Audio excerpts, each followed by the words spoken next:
Welcome to the Daily Drop on Pro Ball Daily. I'm Mike. And I'm Tara, and we are absolutely buzzing because honestly, the sports world right now, it's less a slow burn and more like a fireworks factory exploding. We've got wild power ranking shakeups across the board, from the WNBA to the Premier League, with some teams you absolutely will not expect dominating the top spots. You're not kidding, Tara. Today's data dump is a fever dream of unexpected contenders and plummeting giants. We're talking about a WNBA team absolutely obliterating their competition by 48 points, mind-boggling shooting swings in the NBA and NHL, and some European football powerhouses in absolute freefall, while others are on a seemingly unstoppable march. We've got so much to unpack, including Barcelona's unstoppable streak and some truly shocking names in the top 5 for the NHL. Let's just dive right into it, shall we? Absolutely. Let's kick things off with the WNBA, where the Power Index top 5 has thrown up some really interesting contenders. Mike, your New York Liberty are sitting pretty at number 1 with 65.4 points.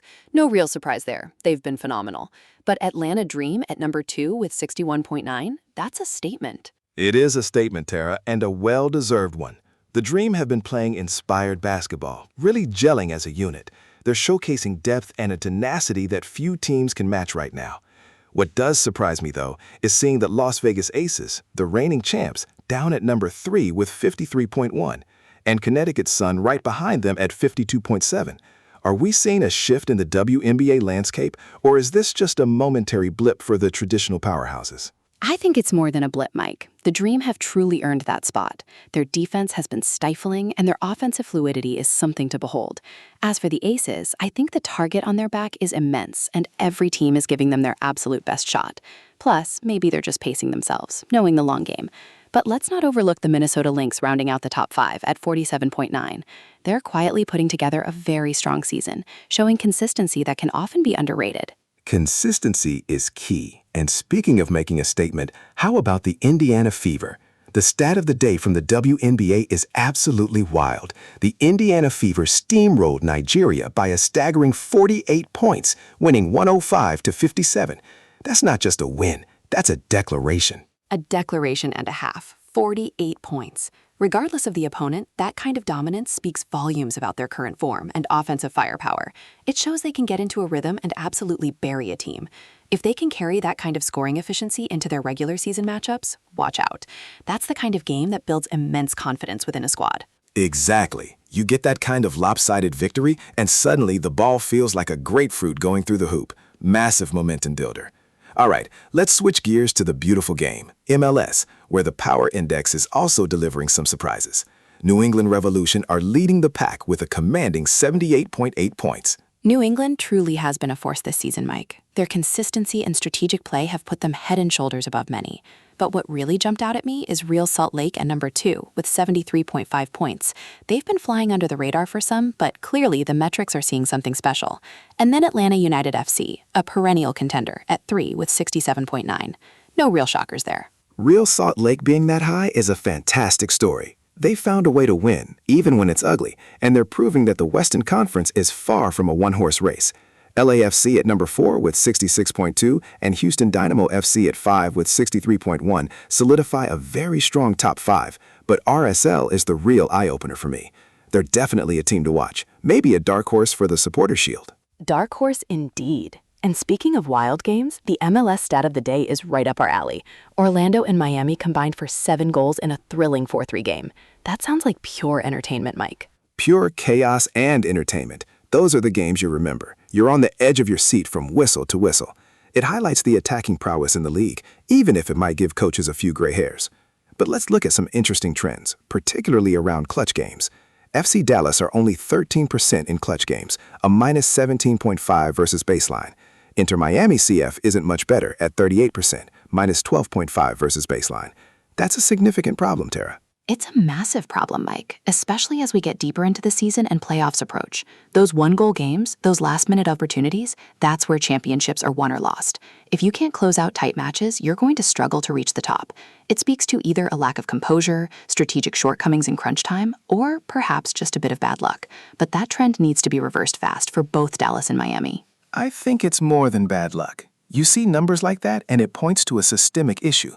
Maybe fitness, maybe game management, maybe a lack of a true clutch performer.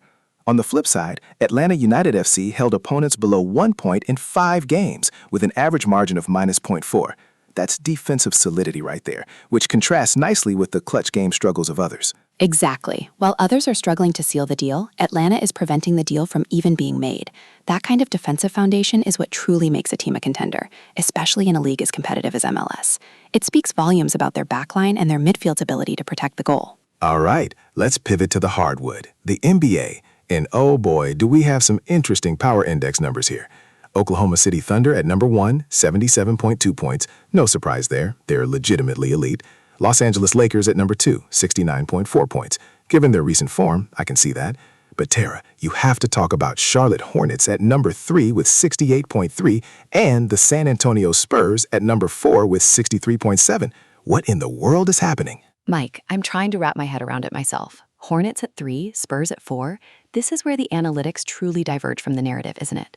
Are these teams genuinely performing at that level, or are the metrics picking up on something specific? A hot streak against weaker opponents, or maybe some underlying efficiency that isn't translating into traditional WL records for the casual fan? I mean, with all due respect to both franchises, I did not have them in my top 5. Neither did I, especially not above the New York Knicks, who are at 5 with 62.8 points. The Knicks have been playing great, grinding out wins. But to be below Charlotte and San Antonio? If this is legitimate, it means these teams are building something special, or the Power Index sees potential and performance that's not widely acknowledged. I'm going with a healthy dose of skepticism here, but also intrigue. Maybe they're playing a specific style that's incredibly effective against certain teams, boosting their overall efficiency. It's either an analytical deep dive uncovering hidden gems, or a brief statistical anomaly. I lean towards the latter, but the data is the data. It forces us to reconsider what we think we know. And speaking of unusual trends, how about the Atlanta Hawks shooting percentages over the past few months? They shot 55% in February, then a staggering 87% in March, and then plummeted to 42% in April.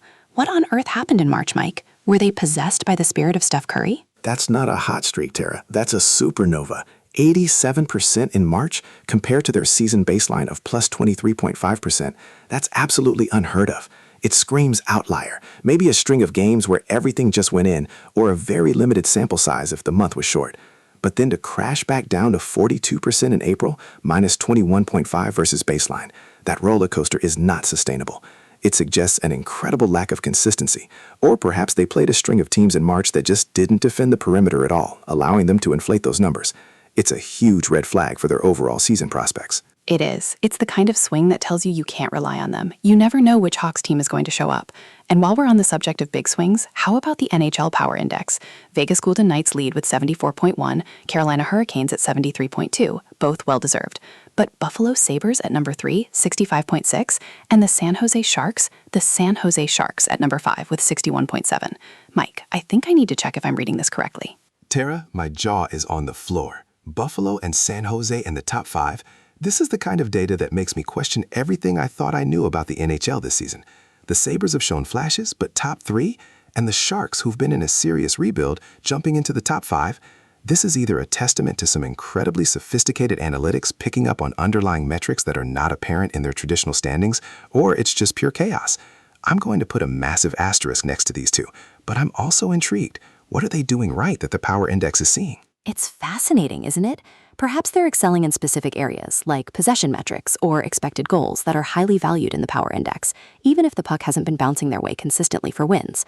Nashville Predators at 4 with 62.2 makes more sense, but Buffalo and San Jose are definitely the big talking points here. And speaking of wild statistical swings, the Boston Bruins have had a similar trajectory to the Hawks. 91% in January, then 54% in March, and 33% in April. 91% in January is absolutely insane for a shooting percentage. It's not just insane, Tara. It's virtually impossible for sustained play. That's a plus 34.1% over their season baseline. It's the kind of number you get in a single perfect game, not an entire month.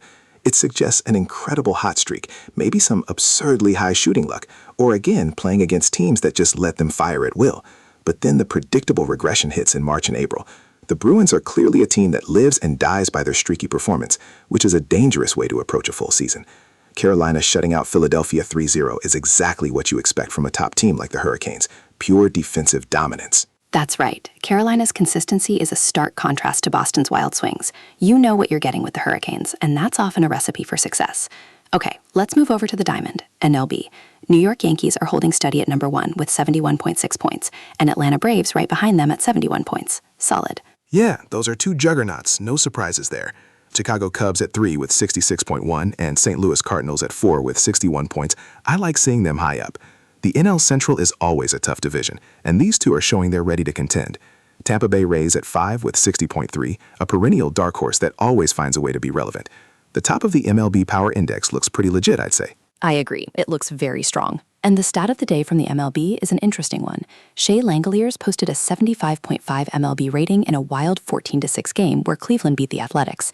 Even in a loss, to stand out with such a high rating in a game where your team gave up 14 runs speaks volumes about his individual performance. He must have been doing everything right at the plate. He had to be a lone bright spot in a